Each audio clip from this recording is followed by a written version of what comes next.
Now it is the middle of July. If you walk your dog in this heat summer, I need you to pause and listen to this very carefully. Right now, most dog owners are terrified of heat stroke. You are taking every single precaution you can. You have checked the pavement with your hand to make sure it isn't too hot. You brought extra water to prevent heat stroke. You feel like the ultimate responsible pet parent. But what if I told you that the most dangerous thing on your walk isn't the temperature? What if I told you that hiding right there in the grass, brushing gently against your dog's paws and nose, is a silent assassin that veterinarians dread far more than heat stroke? Heat stroke is a terrible emergency, but it happens quickly, and we can usually cool a dog down and treat it immediately. But this hidden danger, it acts like a ticking time bomb. It can quietly attach to your dog today, remain completely invisible for weeks, and then slowly and violently migrate through their bloodstream, their lungs, or even their brain, causing a fatal emergency 30 days from now. I know that sounds terrifying. As a pet parent, hearing that there is a lethal, invisible threat lurking in your own neighborhood park induces pure anxiety. Hi everyone, I am Dr. Tony Lee, your neighborhood veterinarian.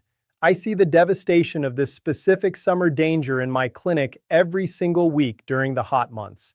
Now, in my last video about stress-free nail clipping, a lot of you left great comments saying, Dr. Tony, I don't really need to clip my dog's nails because we just go for long walks on the concrete and the pavement files them down naturally. And you know what? You're completely right. Walking on rough surfaces is a fantastic natural way to keep those nails short. But in this extreme summer heat, shifting your walks away from the blistering hot pavement and onto the cool, dry grass brings a whole new set of rules. You are trading one hazard for another. By trying to save their paws from the hot concrete, you are walking them right into a hidden minefield. Dogs are brought into my surgery requiring massive incisions to track down something the size of a fingernail that they picked up right off the turf. But fear comes from a lack of education. Today we are going to fix that. In this masterclass, I am going to expose the hidden summer threat known as the foxtail weed.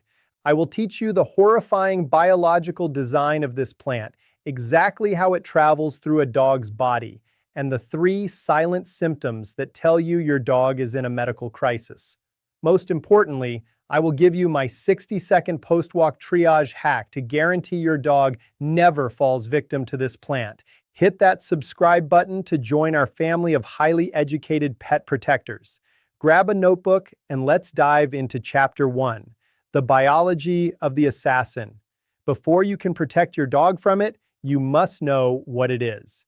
A foxtail is a very specific type of tall, grassy weed found all over the world, especially in dry, warm climates during the summer and early fall. At the very top of this weed is a cluster of seeds. It looks a bit like the bushy tail of a fox, which is how it got its name, but we are not concerned with the entire plant. We are only concerned with the seed heads, also known as ands. To a human eye, a foxtail seed just looks like a dry, brittle piece of grass. But if you were to put that seed under a high-powered microscope, you would see a marvel of evolutionary engineering. You would see a weapon. A foxtail seed is covered in microscopic razor-sharp barbs. These barbs are all angled in one exact direction. This means that mechanically a foxtail can only travel forward.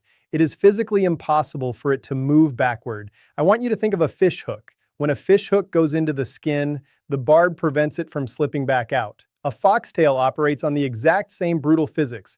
When your dog runs through a patch of dry grass, these brittle seed heads break off the stem and get caught in your dog's fur. As your dog moves, the friction of their movement forces the foxtail to begin a forward journey. The sharp tip pierces the skin effortlessly. Once it is through the skin, the microscopic barbs lock into the muscle tissue. Your dog cannot shake it out. Your dog cannot scratch it out. Every single time the dog's muscles contract, the foxtail is pushed deeper and deeper into their body. But it gets worse. Unlike a wooden splinter or a thorn, a foxtail seed contains a plant enzyme that resists being broken down by the dog's immune system. White blood cells cannot destroy it. Stomach acid cannot melt it. It just keeps traveling forward like a rogue bullet, leaving a massive infected hollow tunnel of rotting tissue behind it. It is an absolute nightmare of a plant. But do not panic yet. You're going to learn how to spot it before the journey ever begins. Welcome to Chapter 2, the 3 deadliest entry points. Foxtails can attach to any part of your dog, but there are 3 specific, highly vulnerable areas of the canine body where this weed prefers to enter. As an owner, these are the zones you must monitor with extreme vigilance. The first and most common entry point is the paw. When a dog walks through the grass, their paws spread out to grip the earth. Between their toes is a very thin, delicate, sensitive webbing of skin.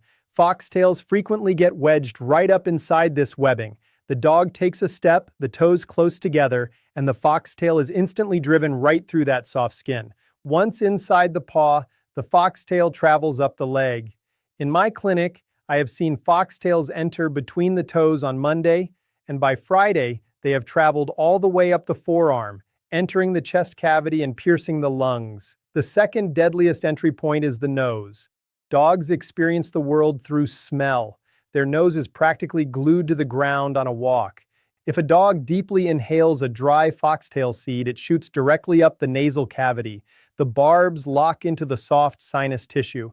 This is incredibly dangerous because the foxtail is now millimeters away from the brain, and it has a direct, unobstructed highway down the windpipe and straight into the lungs. The third most dangerous entry point is the ears. This is especially true for dogs with floppy, heavy ears like golden retrievers, doodles, and spaniels. When a foxtail drops into the ear canal, it gets funneled straight down to the bottom. Remember that dogs have a deep L-shaped ear canal. The foxtail travels to the very bottom, hitting the delicate eardrum. As the dog shakes their head trying to get it out, the violent shaking actually forces the sharp tip to pierce and rupture the eardrum, causing excruciating pain, permanent deafness, and severe vertigo. So, we know where they enter, but how do you know if your dog actually has one? They are invisible once they go under the skin. Welcome to Chapter 3, the symptoms you cannot ignore. I am going to teach you the specific warning signs that tell you to drop everything and call your vet. Warning sign number 1 is the violent sneeze. Now, dogs sneeze all the time. Sometimes it is just dust or excitement, but a foxtail sneeze is completely different. If your dog gets back from a summer walk and they suddenly begin sneezing 10, 15, or 20 times in a row without stopping, that is a massive red flag.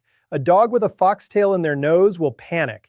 They will violently sneeze, striking their nose on the carpet or frantically pawing at their own face with both front feet, trying to dislodge the pain. They might suddenly develop a bloody nose from a single nostril. If you see this violent, frantic sneezing attack after being outdoors, do not wait to see if it stops. You must get to the vet clinic so they can safely sedate the dog and extract it with a scope before it travels to the lungs. Warning sign number 2 is the obsessive paw licking. If your dog is quietly laying on the couch and they suddenly begin frantically licking or biting at one specific paw, you must intervene. Part the fur between their toes and look at the webbing. You might not see the foxtail itself, but you will see a bright red swollen raised bump that looks exactly like a large pimple. There will often be a tiny hole in the center slowly oozing fluid or blood. That is called a draining tract. It means the foxtail has already burrowed completely under the skin and the body is trying desperately to flush out the bacteria it dragged in with it. Do not attempt to squeeze this lump like a pimple. Squeezing it can actually force the foxtail to snap in half or plunge even deeper into the tissue. Next warning sign number 3 is the head tilt. If a foxtail has dropped into the ear canal, the pain is intense. Your dog will shake their head aggressively, but more importantly, they will walk around with their head tilted severely to one side, holding the painful ear lower to the ground. They will cry or pull away sharply if you try to touch the side of their head. This requires immediate veterinary intervention to protect the tympanic membrane. I know this sounds terrifying. The thought of a microscopic weed causing a multi-thousand surgery is completely overwhelming, but you have absolute control over this. You have the power to stop the journey before it begins. Welcome to Chapter 4, the 60-second post-walk triage. I am going to teach you the exact routine I use with my own dogs to make sure they are completely immune to this threat. This is a non-negotiable summer rule. Every single time you bring your dog back inside from a walk near dry grass or weeds, You do not let them go lay down. You stop them at the front door. You are going to do a rapid 60-second physical examination. Start with the face. Run your hands over their snout, feeling their whiskers and around their lips. Check the edges of their eyes. Then lift both ear flaps. You don't need a tool. Just use your fingers to gently wipe the inside of the leather flap and remove any dry seeds resting near the opening of the canal. Next, we check the hidden zones. Run your hands underneath their collar. Foxtails love to wedge themselves in the thick fur under collars or harnesses, waiting to burrow into the neck. Run your hands down to their armpits and into their groin area. These high-friction spots act like magnets for dry brush. Finally, the most important step, pick up every single paw. Use your thumbs to physically spread their toes apart. Look deep into the webbing of all 4 feet, checking the top of the paw and the bottom underneath. If your dog has very hairy feet, like a golden retriever or an Aussie, you must use a fine tooth metal comb to brush through the fur between the toes. If you find a foxtail just resting in the fur, simply pluck it out with your fingers and throw it in the trash. If you find one that is barely stuck into the top layer of skin, like a tiny splinter, but a large portion is still sticking out, you can take a pair of tweezers, grip the base firmly, and pull it straight backward. Clean the area with mild soap, and you have officially saved the day. It takes exactly 60 seconds to check your dog, and those 60 seconds will save you immense heartache. Now, if you are a truly paranoid pet parent like me, or if you live in an area heavily infested with wild, dry grass, you might want an even stronger line of defense. This brings us to Chapter 5, the ultimate protective gear and grooming hacks. If your dog is a heavy-coated breed, you have to be proactive in the summer. For poodles, doodles, spaniels, and retrievers, you must ask your groomer for a summer paw shave. You want the groomer to take their clippers and completely shave out the excess fur sticking out from between the dog's toes and paw pads. So by removing the Grinch feet hair, you remove the very thing the foxtail needs to catch onto. Without thick fur to grip, the weed simply bounces off the foot. You will instantly be able to see the bare skin between the toes during your post-walk triage, completely removing the guesswork. If you live in high-risk areas like the dry regions of California or the arid West, where hiking without hitting a foxtail is impossible, it is time to invest in physical barriers for the paws. Summer dog booties are an absolute lifesaver. Not only do they protect the paws from hot pavement burns like we discussed in previous videos, but a solid mesh bootie completely eliminates the threat of a foxtail piercing the toe. But what about the nose and ears? There is a brilliant, highly effective product on the market right now called a foxtail mask. It is a lightweight, breathable, transparent mesh hood that slides gently over your dog's entire head. It looks a little silly, resembling a beekeeper's mask, but it is pure veterinary genius. The dog can pant perfectly. They can drink water through it, they can see beautifully, but the incredibly fine mesh acts as an impenetrable shield. No foxtail can reach their nose, their eyes, or their ears while they are diving face first into the wild summer grass. If you have an active hunting dog or an avid hiker, the mesh hood is an absolute non-negotiable investment. But let's take it a step closer to your home. You might think your dog is completely safe just letting them out to pee in your own yard. Huge mistake. If you have wild barley or foxtail grass creeping along your fence line, you need to destroy it immediately. Do not just mow over it. Mowing acts like a blender. It snaps the dry seed heads off and scatters them all over your lawn, turning your yard into a literal minefield. Instead, put on heavy gloves. Pull them out by the roots when the soil is damp and drop them straight into a trash bag like a biohazard. If you use a targeted weed killer, keep your dogs completely out of the yard until it's 100% dry. Don't let your own backyard become a Trojan horse. Secure the home runt, and you eliminate half the danger before you even put the leash on. Okay, we have covered incredible ground today.